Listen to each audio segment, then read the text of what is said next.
Humanity obsesses over conquering the highest, most dangerous peaks on Earth. Yet, in the Himalayas, one mountain revered by billions remains intentionally untouched. This visualization shows a stark contrast.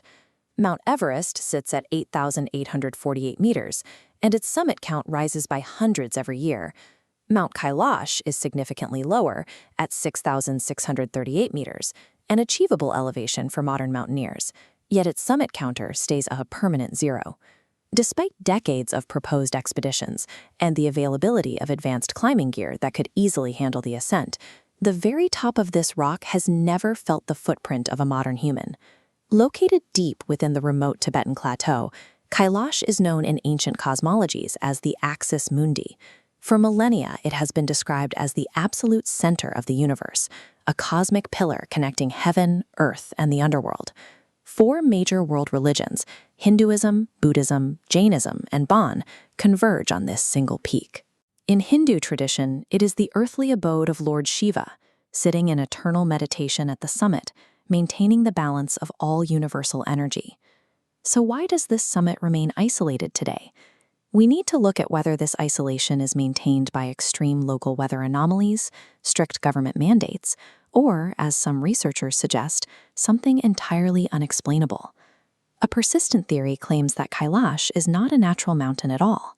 In the 1990s, a team of Russian researchers proposed that it might be a massive, ancient man-made pyramid, originally functioning as a cosmic energy generator. They pointed to specific geometric anomalies.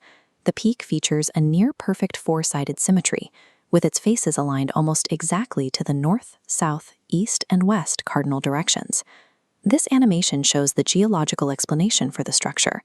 Around 50 million years ago, the Indian and Eurasian tectonic plates violently collided. This massive impact forced large amounts of plutonic rock straight upward into the sky. Then, about 2.5 million years ago, during the Quaternary Ice Age, intense glacial ice scraped against the rock from all four sides. This process of differential erosion slowly carved the sharp, symmetrical faces we see today. The precise geometry of Mount Kailash is a rare convergence of tectonic uplift and millions of years of ice erosion. It is a masterpiece of natural forces rather than an artificial construction. Beyond its shape, pilgrims and trekkers frequently report bizarre experiential phenomena near the base. Multiple independent accounts describe the sensation of time fast-forwarding, claiming that human hair and nails grow at an accelerated rate, completing weeks of growth in a matter of days. To experience actual time dilation, where time moves slower or faster relative to somewhere else, you need proximity to massive gravitational fields, like a black hole, or velocities approaching the speed of light. The local gravity and electromagnetic fields at Kailash are entirely normal. The most likely driver of this phenomenon is biological and psychological. At altitudes over 5,000 meters, low oxygen levels and high atmospheric pressure put the human body under extreme stress. Combine that physiological strain with deep, intense meditative states, and human perception of time can distort heavily. This deep physical and mental devotion ties directly into why the summit remains unclimbed. According to Tibetan legend, only one figure has ever reached the top, the 11th century Buddhist saint Milarepa, and he is said to have ascended through spiritual power, warning that ordinary humans should never attempt the physical climb. Modern mountaineers have largely adopted this exact philosophy. In the 1980s, legendary climber Reinhold Messner was reportedly offered a permit to scale the peak. He declined the opportunity, stating that the mountain should remain a pristine space for devotion rather than a trophy for climbers. In 2001, after international outcry over a proposed expedition, the Chinese government enacted a strict official ban on climbing Mount Kailash to respect the religious beliefs tied to the site. We have the technology, the gear, and the physical capability to reach the top, but we don't. Mount Kailash remains untouched because humanity made a collective, conscious choice to prioritize reverence over conquest. Instead of pushing vertically toward the summit, hundreds of thousands of pilgrims engage with the mountain by walking a grueling 52-kilometer circuit around its base. This circular trek is known as the Kora, or Parikrama. The journey typically takes 3 full days of walking across a rugged, isolated landscape.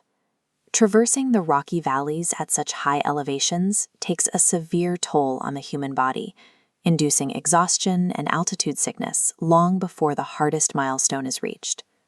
The physical limit is tested on the second day during the ascent to the Dolma Law Pass.